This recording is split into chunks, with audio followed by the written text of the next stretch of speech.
Just getting underway. Live coverage here on C-SPAN. Never so fortunate as to have been stationed in our speaker's country. Now a freelance writer, editor, and vice chairman of the club's Newsmaker Committee. Before introducing the afternoon speaker, let me dispense with the obligatory announcements. There will be a sound file or a recording of this Newsmaker made, and it'll be available to members only on the club website at press.org, and others can purchase a copy of the tape from the library, or if the Federal News Service is covering this, and I suspect they are, they'll sell you a transcript. Please turn off any of the usual little things that make noises, like cell phones and so forth. There's a list of other speakers coming up on outside. We hope you'd like to come to some of those. And in addition, there's some material related to this afternoon's Newsmaker. And that Newsmaker, as you know, is the Ambassador of Israel to the United States, the Honorable Daniel Ayalon. Mr. Ambassador, welcome to the National Press Club. Baruch haba. Very glad to have you here. I've been after Ambassador Ayalon to speak for quite a while now, and persistence finally paid off. And I also want to welcome back to the Press Club two people who suggested and helped arrange this afternoon's Newsmaker with the Ambassador, Mr. David Siegel, the press counselor of the Israeli Embassy, who is here somewhere. There he is. And somebody I've talked to but haven't met, Mr. Ari Morgenstern. There he is. Now I know what you look like. Well, thank you very much. Toda. Copies of Ambassador Ayalon's CV are available, so I won't take up time going into the details of his background, but let me just mention some of the higher highlights. He served the last three consecutive Israeli administrations, most recently as Chief Foreign Policy Advisor to Prime Minister Ariel Sharon. He was Deputy Foreign Policy Advisor to former Prime Ministers Ehud Barak and Benjamin Netanyahu, all of whom, by the way, have been here as newsmakers, we're happy to say. And the Ambassador Ayalon, was a member of the Israeli delegations to the Sharm el-Sheikh, and the Y Plantation, and the Camp David summits. And he was the director of the Bureau of Israel's ambassador to the UN and the deputy chief of mission in the Israeli embassy in Panama. Well, D-Day in this country, of course, generally refers to the Allied invasion of Normandy in World War II, and the D is just an alliterative device. But in a newsmaker's country, the D stands for disengagement, or withdrawal, if you wish, from the Gaza Strip. And 6 days from now, on August 17, Israel will take what has been called, and correctly I think, the, quote, historic step, unquote, of ending, in the words of Time magazine, its embattled 38-year occupation of that area. And to say that emotions, Israeli and other, are high about it would be the height of understatement. Well, but Ambassador Ayalon is here to say some more about it, and after he does, he will take your questions, and please let him know your name and affiliation when you ask them. And when you do have a question, if you'll line up at the two mics here, I won't be calling on you, and I'll go left to right, and identify yourself by name and affiliation. And finally, if you haven't already done so, as you leave, please add your name to the sign-in sheet outside. Thank you very much. Toda. Mr. Ambassador.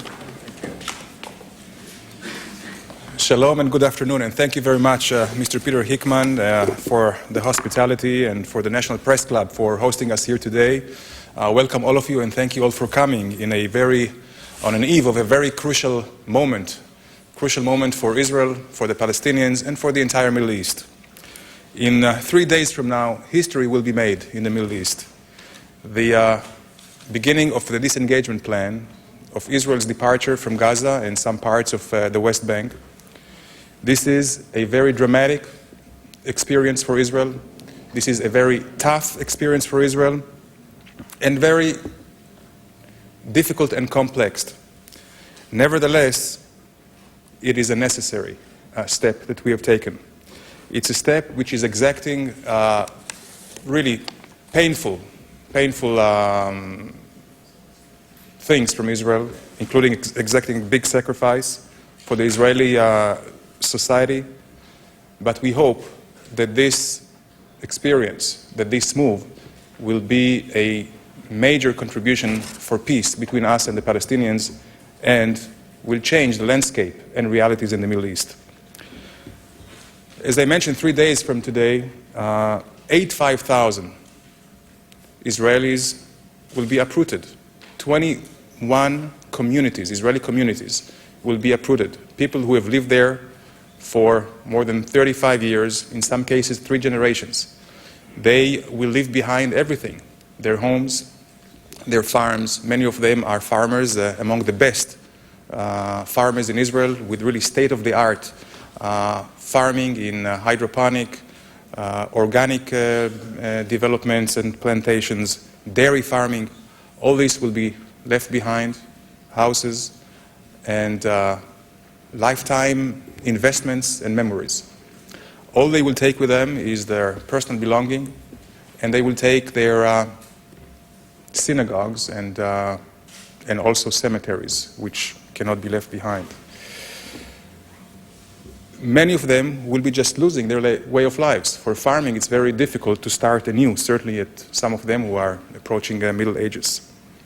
It was a very tough decision that Israel took, and it was a very courageous decision to, if I can quote President Bush and Secretary Condoleezza Rice, a very courageous and historic decision that was taken by Prime Minister Sharon. It is important to note here and emphasize that this was a decision that nobody forced on Israel.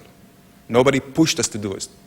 The Prime Minister has taken this decision, which was taken in a democratic way, approved by the Cabinet, endorsed by the Knesset, was an independent and a sovereign decision, which was taken after realization that this is the way to strengthen Israel's security, to strengthen its economic viability, and to secure its future.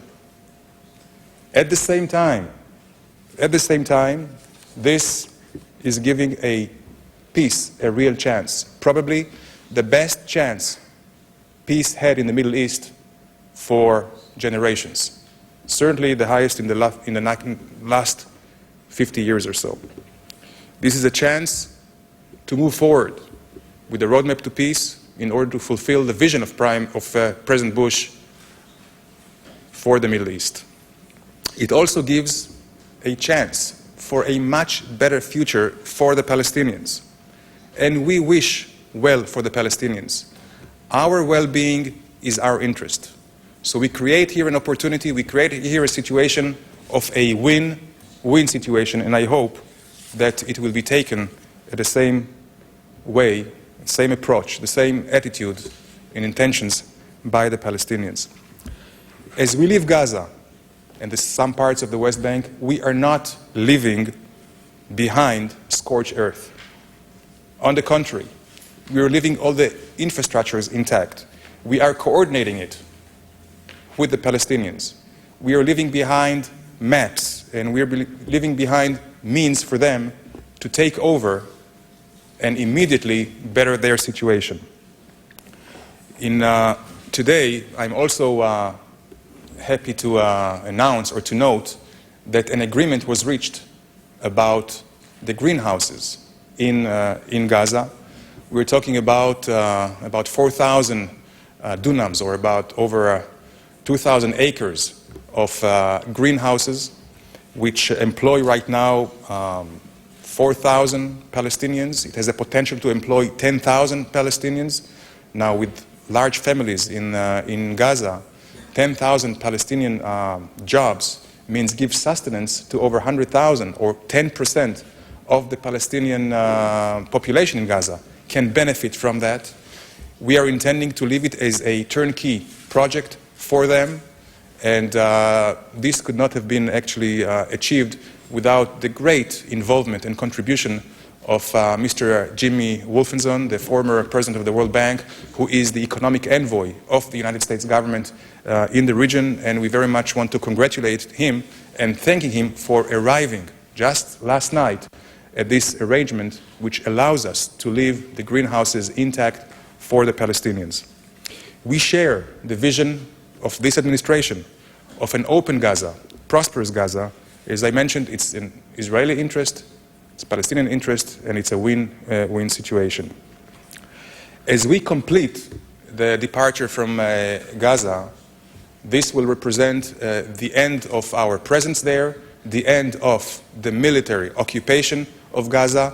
Israel will no longer be responsible of what's going on in Gaza, which doesn't mean that we will be indifferent or we will not care. On the contrary, We will continue to supply the most necessary needs, like electricity, water.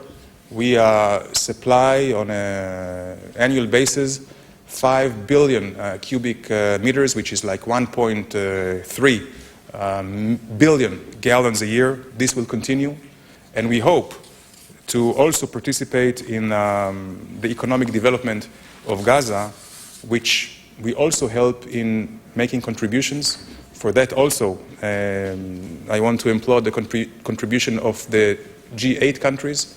It was after the presentation that Jimmy Wolfensohn made to them.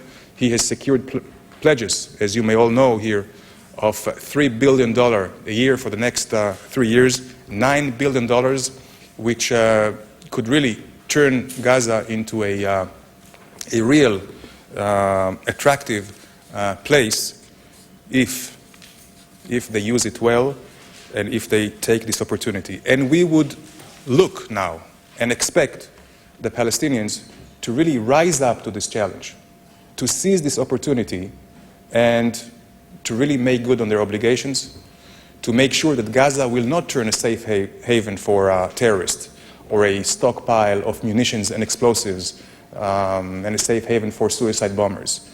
We expect them to fight terror, to eradicate and abolish the infrastructure of terror, to change this culture of hate, incitement, change the education system, and to work on the positive. And they certainly have all the means that we have left behind, that money that will come from that Jimmy Wolfensohn secured, and our allowance and our intention to keep Gaza open with a free flow of goods and people, freedom of movement, and great economic opportunities. This is their call, and everything will be dependent upon the Palestinian Authority. And what we expect from them is to really put the authority in the Palestinian Authority, take responsibility, take the authority, make the changes which are necessary. As I mentioned, first and foremost is to stop the terror, but also they have a great opportunity now for economic revolution, to create many, many places of work and jobs, to build housing, to change the situation there completely, where the refugee camps can be completely abolished and turned into good housing for them, to really rehabilitate the refugees there, and also to start and go on with sweeping reforms, security reforms, economic reforms, political reforms, which will create what we all expect, what is not just an Israeli expectation or an international community demands, but what is also prescribed in the roadmap to peace, to create an entity with one authority, rule of law, and one gun. If this is the case, we can make progress and move on and start